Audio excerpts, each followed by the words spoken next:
Hi everyone, this is David Coombs from ThinKiosk Technology, and in today's short video I'm just going to take you through the basic installation of ThinKiosk. The installation will include the broker component as well as the management console.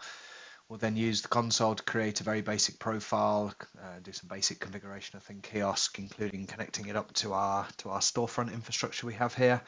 And then we'll flip over to the client, get that up and running, connect that up to our broker, deploy the profile down, and jump straight into ThinKiosk.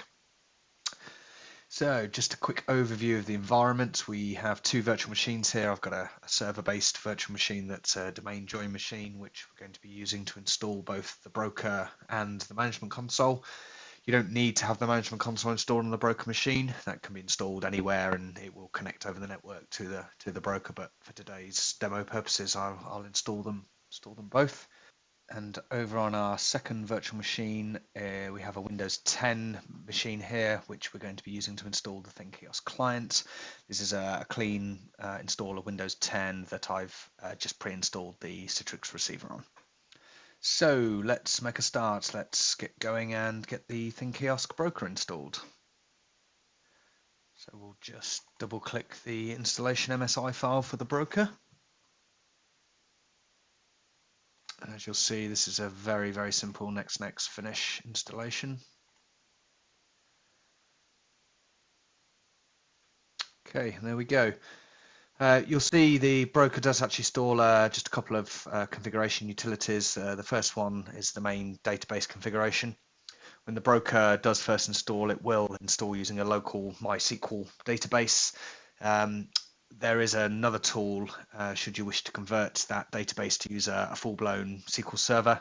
We have a database migration tool here where we can actually take the contents of the existing MySQL database and create the SQL database and migrate all the data across. But for today, we're just going to leave our connection using our local MySQL database. Now we're going to go ahead and install the management console on this same virtual machine. And again, we just double click the installation media for the management console. And again, same as the broker, this installation is very, very simple, just a next finish. And there we go. Management console is installed. Okay, let's fire up the console and see what we have for our clean installation. The first thing we need to do is log into our broker. We're installed on the same machine, so a local host is the connection we're going to be making. We do support domain logons as well as our native administrative logon into the broker. You have to use the native logon to start with. Domain authentication is configured once you've initially logged on, so we'll keep with native. Our default usernames, the administrator, and then the password you can find in our management console administration guide. So once we've logged in, this is our management console here. We have our view of our devices. We have our ThinKiosk profiles that are installed along with our broker servers, and then any software updates that we've added to our deployment for upgrading the client in the future. Okay, so let's go ahead and create our demo profile. So just create a new profile, ThinKiosk installation demo. Once we've created our profile, we can simply just double click it to bring up the ThinKiosk profile editor. So I'm not going to configure every possible option for ThinKiosk here. We're just going to do a nice simple demo. We're going to secure the client device. We're going to set it to auto login, set ThinKiosk as the shell. As I mentioned at the beginning, we'll connect up our ThinScale connector to point to our storefront environment so we can get to our Citrix XenApp and XenDesktop delivered resources. So first of all, we'll give the ThinKiosk a title. So again, this is just our installation demo. I'm going to maximize ThinKiosk on launch. I'm not allowed to be resized. The taskbar here is useful if you're publishing applications or integrating local applications as well. The ThinKiosk taskbar simply replaces the Windows Explorer taskbar at the bottom here, so you can very quickly switch between any running applications, but maybe less applicable if you're just connecting to a full screen desktop. I'm only going to use the Applications tab. As you know, ThinKiosk does have a browser as well as our Applications tab. I am just going to be publishing our storefront resources, so I'm just going to lock ThinKiosk down to the Applications tab only. So I won't need to configure any browser sites or any applications.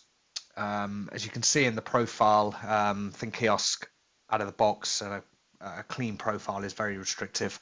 If there's a particular restriction you want to enable, you have to explicitly go in and say, don't restrict log off, don't restrict startup. But a fresh profile will have all of the ThinKiosk lockdown applied.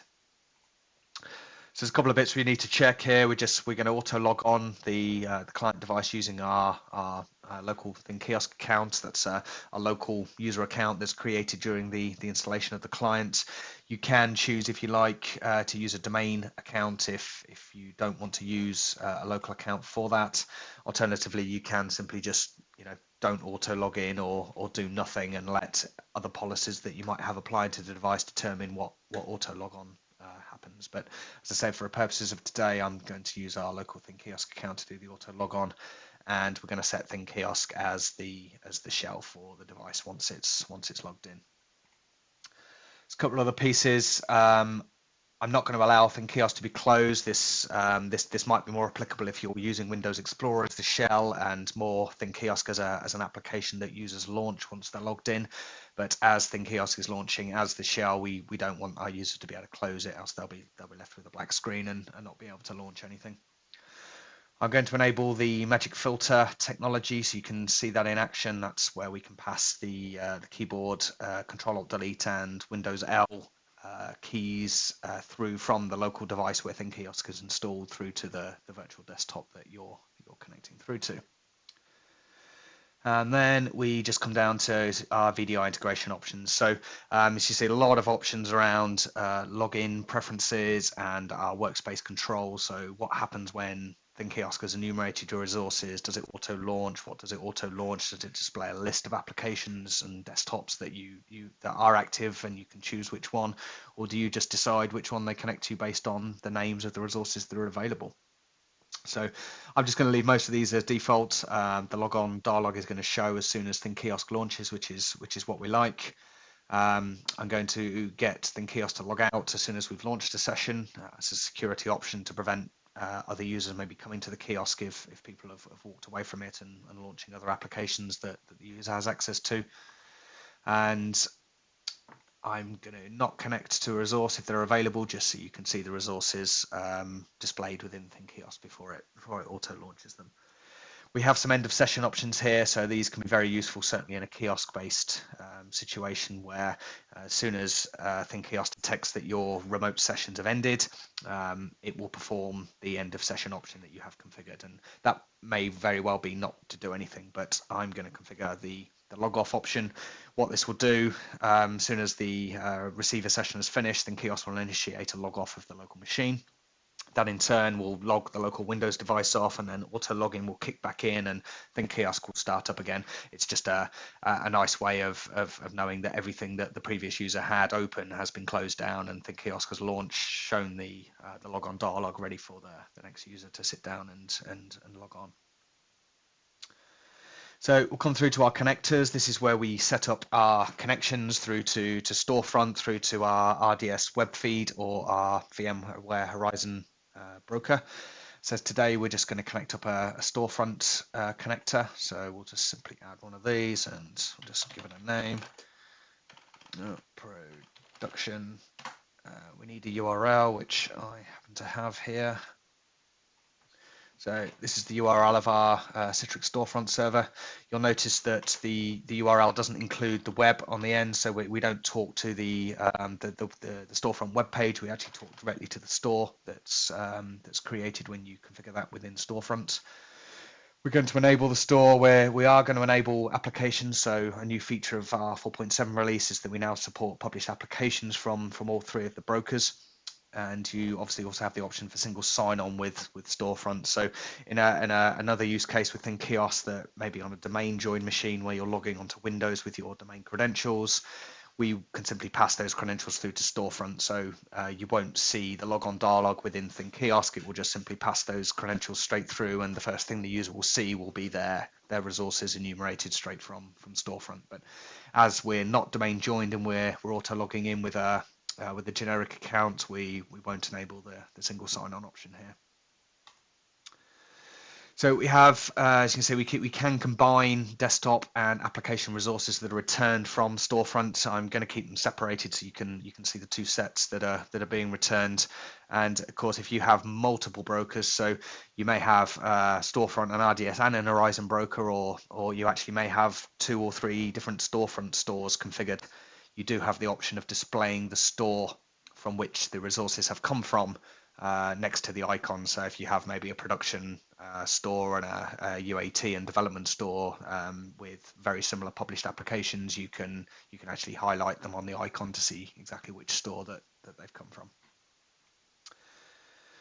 Okay, that's about all we need to configure on the profile side. So I will simply save this profile, and there we go.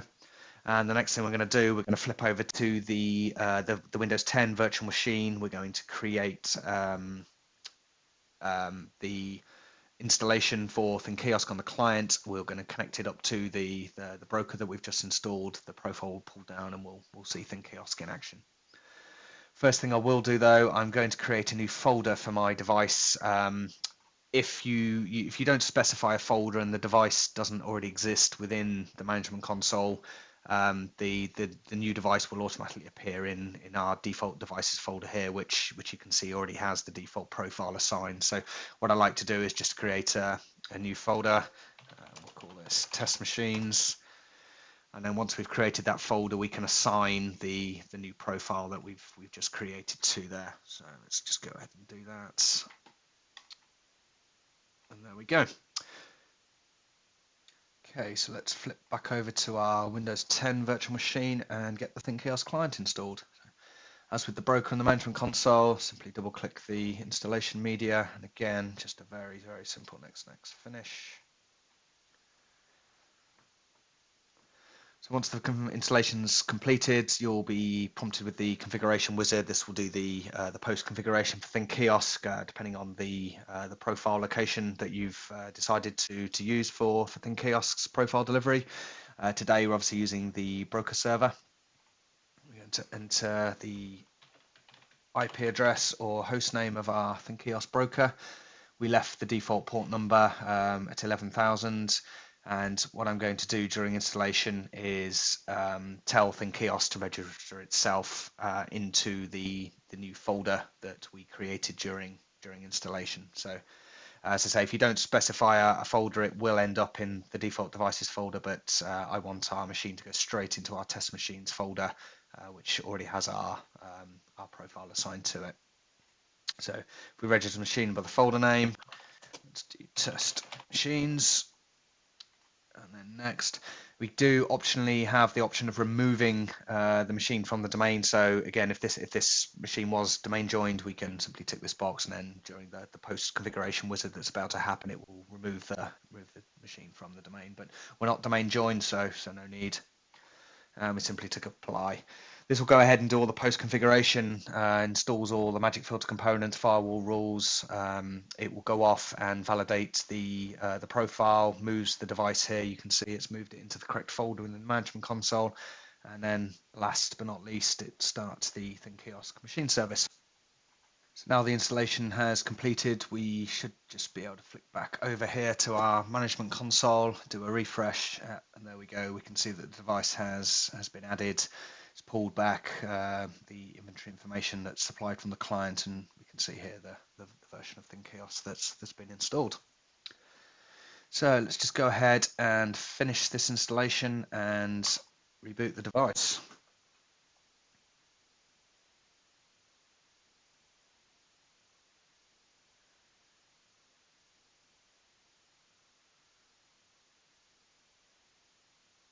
Okay, so we saw the Windows machine reboot there. It single signed on using our ThinKiosk user account, and then straight into the ThinKiosk UI here, where we've been prompted with our login dialog for the connector, ready for the domain users' credentials.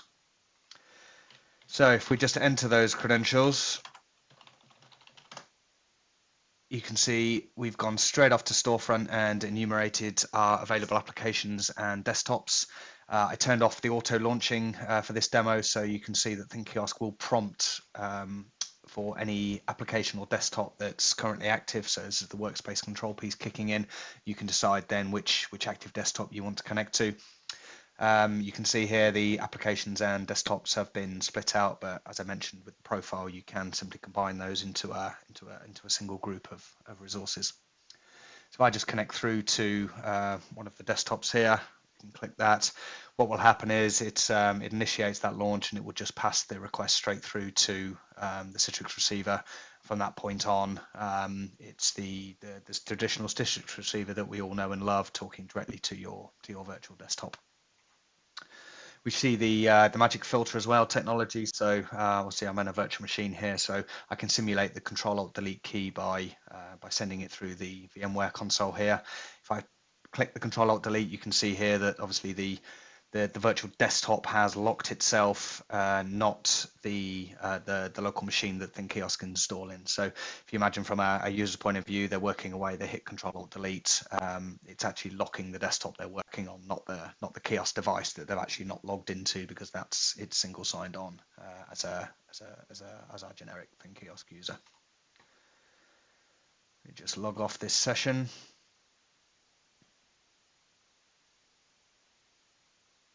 We can see the Windows machine has signed out there. ThinKiosk has restarted. That was our end of session option kicking in.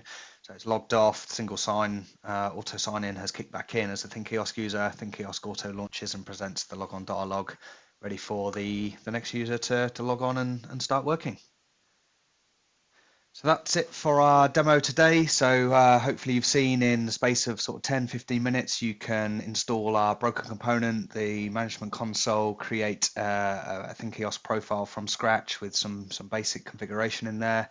We then flipped over to the client, got that installed, connected up to the broker, and rebooted the device, and there we go. ThinKiosk kicks in when the machine logs in, ready for users to log in and start working away. I'd like to thank you for your time, and please visit us at thinscaletechnology.com for more information about ThinKiosk.